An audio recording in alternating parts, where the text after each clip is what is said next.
a todos e a todas. Inicialmente eu gostaria de agradecer o convite feito pelo professor José Eduardo Franco para fazer essa comunicação no presente congresso, tá? E essa comunicação é intitulada Pierre Faure, um educador jesuíta global, como vocês podem ver aí na tela, não é? Eu gostaria de justificar um pouco o porquê dessa comunicação no congresso dedicado ao padre Manuel Antunes. Tomando como mote a conferência do professor Favre de ontem à tarde, não é, sobre os jesuítas escritores, eu diria que o Pierre Faure é um jesuíta escritor do século XX, não é? Então, nesse sentido, é possível identificar alguns deles, por exemplo, que já foi citado aqui no congresso, do Pierre Teilhard de Chardin, né? Do campo historiográfico, eu gostaria de citar o Michel de Certeau, né? Um historiador francês, que tem formação em filosofia e teologia, mas se colocou muito no campo historiográfico, não é? Que no Brasil é muito utilizado. E o Pierre Faure é um desses escritores, e iniciando assim um cotejamento entre o padre Antunes no campo dos periódicos. O padre Manuel Antunes está para a revista Brotéria, assim como o Pierre Faure está para a revista Culture, Educação e Pedagogia. O Pierre Faure criou uma revista de pedagogia e teve uma circulação global. Bem, feita essa introdução, eu vou dividir a minha fala em 4 momentos, tá? Pode passar. O primeiro momento eu intitulei justamente o Externato da Rua de Madrid, experiência fundadora. Eu gostaria de frisar que o Pierre Faure, mais do que um teórico da pedagogia, ele foi um homem da prática, um homem da ação. Então, a experiência fundadora que ele realizou em Paris, no oitavo arrondissement, né, num externato de ensino primário e depois no colégio de aplicação, foi uma experiência que ele deu projeção na França e depois projeção internacional. Né? A obra do Pierre Faure é devedora dessa experiência que eu chamo experiência fundadora, não é? Poderíamos comparar no campo pedagógico a experiência do externato da Rue de Madrid à escola laboratório de John Dewey nos Estados Unidos, um dos iniciadores do movimento da Escola Nova.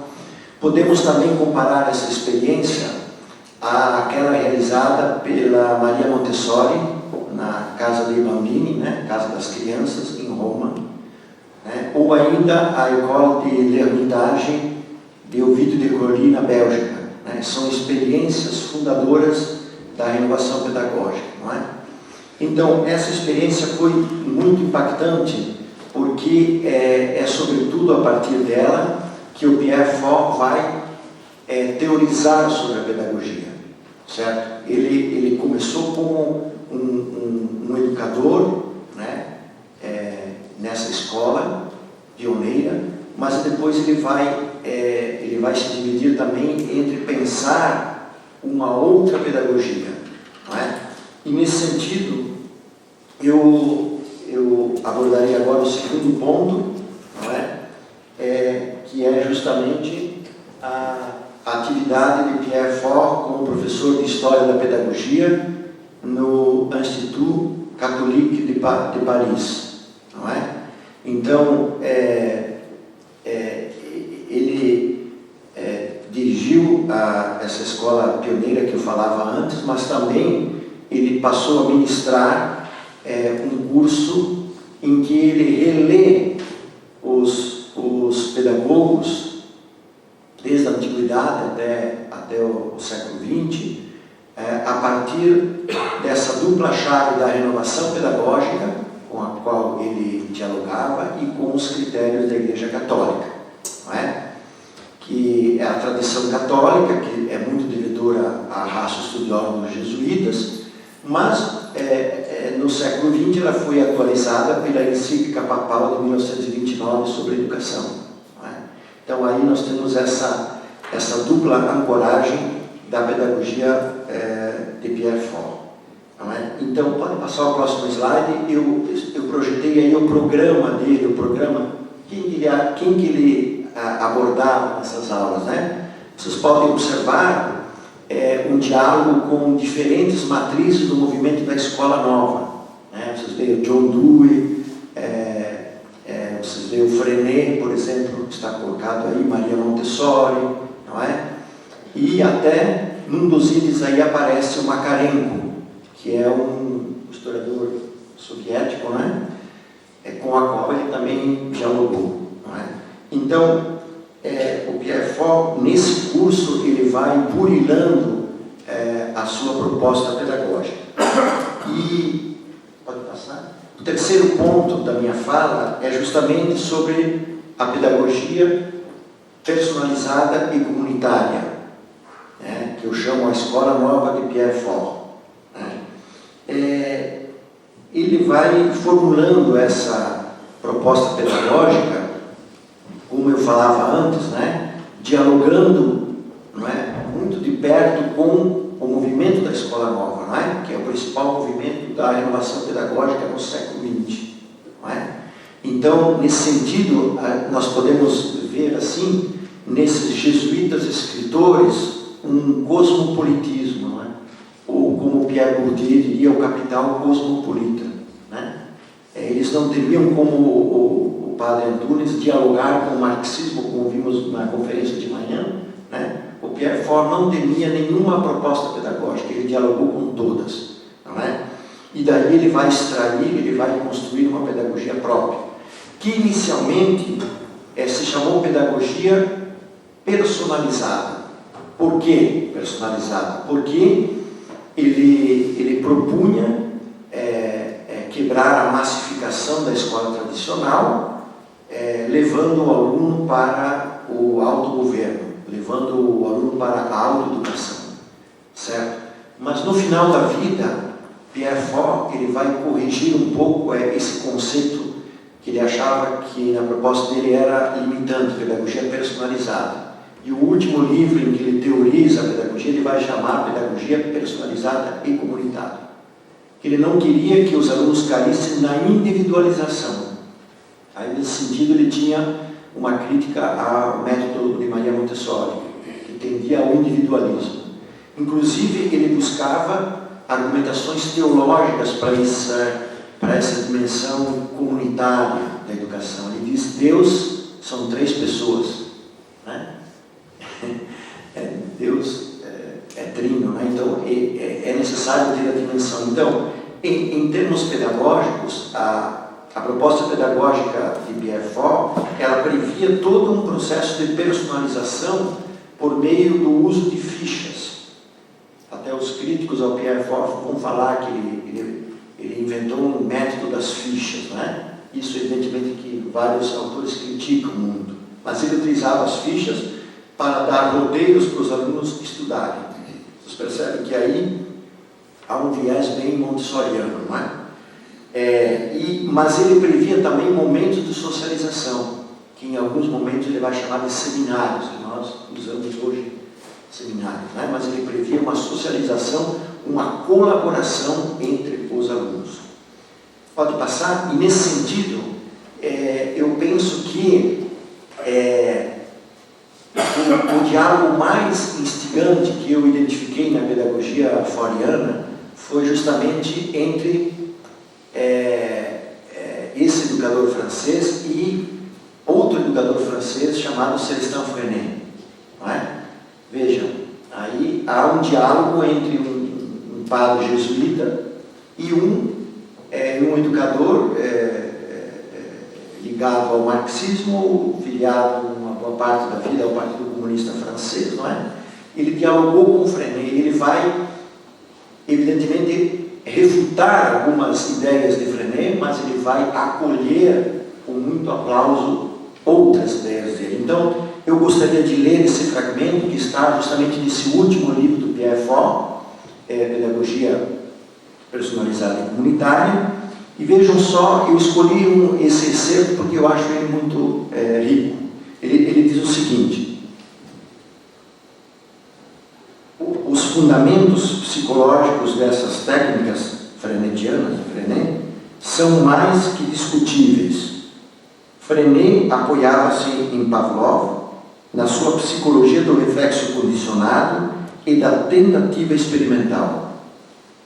Não encarava a questão da formação espiritual e, no início, não admitia outra cultura que não fosse a conferida pela experiência vivida no ambiente escolar. Então, vejam aí, tem um ponto de discordância, né? A dimensão espiritual. Tanto Freinet quanto Faure defendiam a educação integral. Para Faure, a educação integral tinha que ter necessariamente uma dimensão espiritual.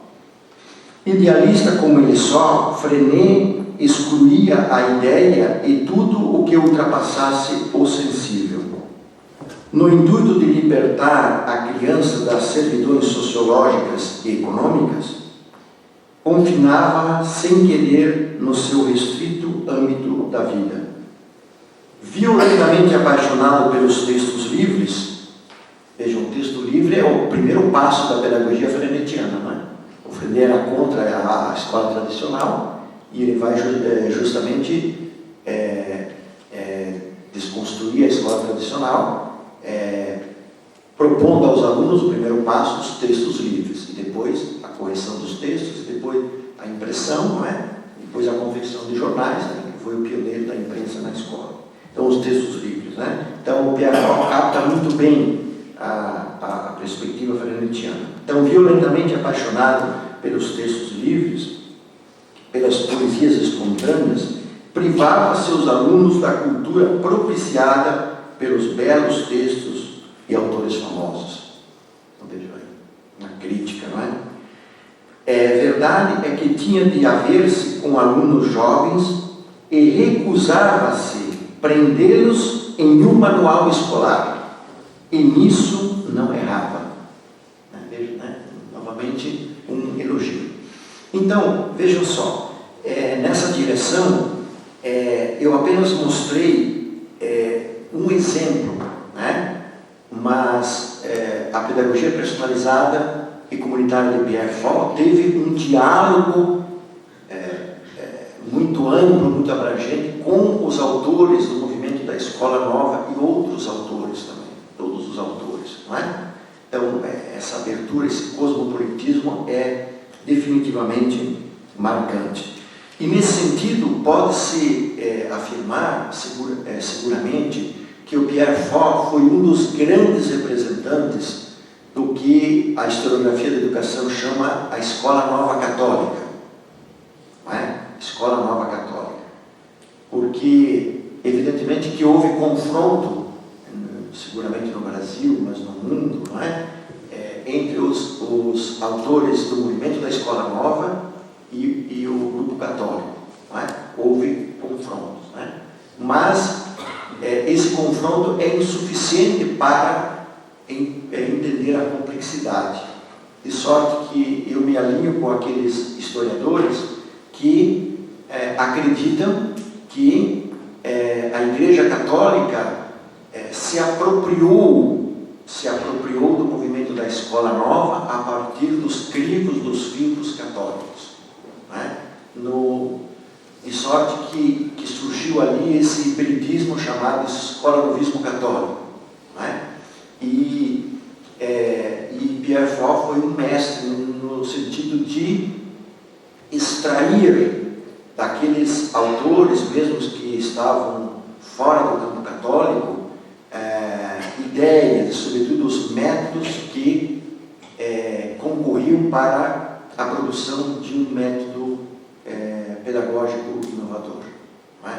Então, o Pierre Faure, ele se coloca dentro dessa perspectiva. Tá?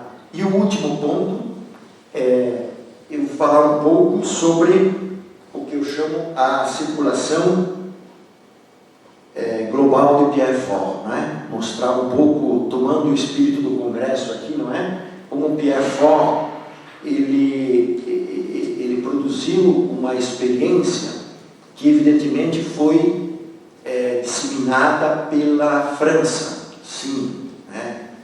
Os estudos franceses indicam claramente, e sim, e aliás o Pierre Fort vem sendo revisitado agora nos últimos anos, né? Com teses, com livros, ele vem sendo muito revisitado. Então, eu percebo essa circulação além da França, não é? Então, eu vou procurar falar um pouco como é que se deu essa operação da circulação das ideias do Pierre Fort. Em primeiro lugar, visitas de professores de outros países para a França, certo? Muitos, eu estou pesquisando esse tema no Brasil, tá? Eu já identifiquei vários padres e leigos que foram até Paris para observar a experiência que se desenvolvia no externato, dirigido por Pierre Fort, e estudar com ele, né? Professores que eu mesmo entrevistei, professores e professoras, mulheres também, que trabalhavam em colégios católicos. Então, essa circulação, okay? A circulação, ela é de mão dupla, né? Porque o Pierre Fort também, ele foi um grande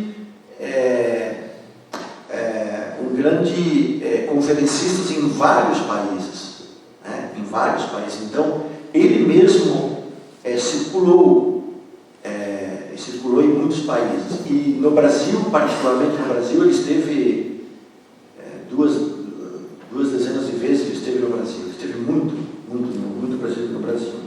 E, em terceiro lugar, a circulação se deu também pela leitura dos seus artigos, dos seus livros, e sobretudo por meio da circulação da revista que eu citei antes, que ele criou, que chama Culture, Educação e Pedagogia. Essa revista eu identifiquei porque eu as li, que ele tinha correspondentes em muitos países do mundo, tá?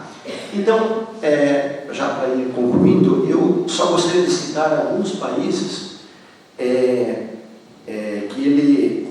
que Pierre Fort esteve presente, disseminando assim a sua nova proposta pedagógica, não é? Eu pensei até em termos católicos, uma espécie de São Paulo da pedagogia, não é? Ele que viajou, não é? E foi disseminando. Então, em primeiro lugar, vou falar do Brasil, porque o Brasil não é só porque é o meu país, tá?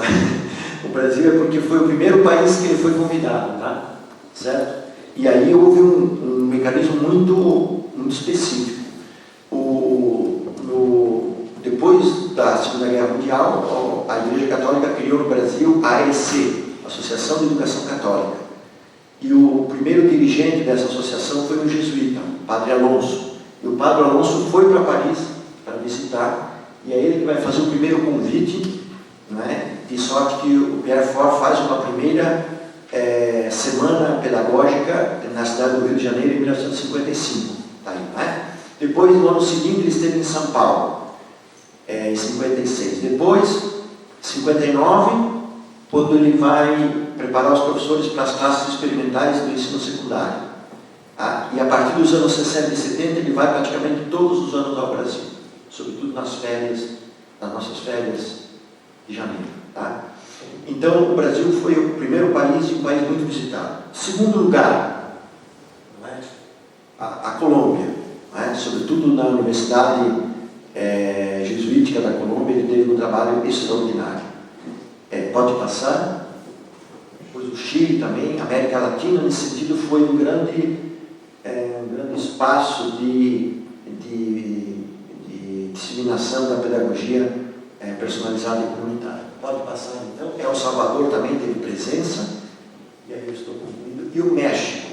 O México mais nos anos 70, foi uma circulação posterior. Ele faleceu em 88, então no final dos anos 70 e anos 80.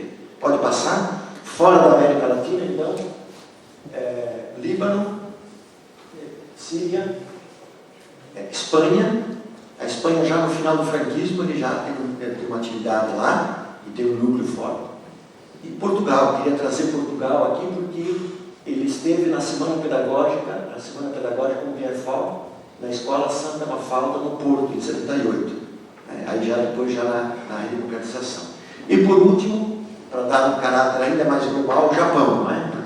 O Pierre Faure chegou ao Japão, então, Pierre Faure chegou em 4 continentes, dos 5, 4 continentes, né? Então, é esse o meu trabalho, né? Concluir dizendo que o padre Pierre Faure foi seguramente o jesuíta mais importante no campo pedagógico na segunda metade do século XX. Obrigado pela atenção.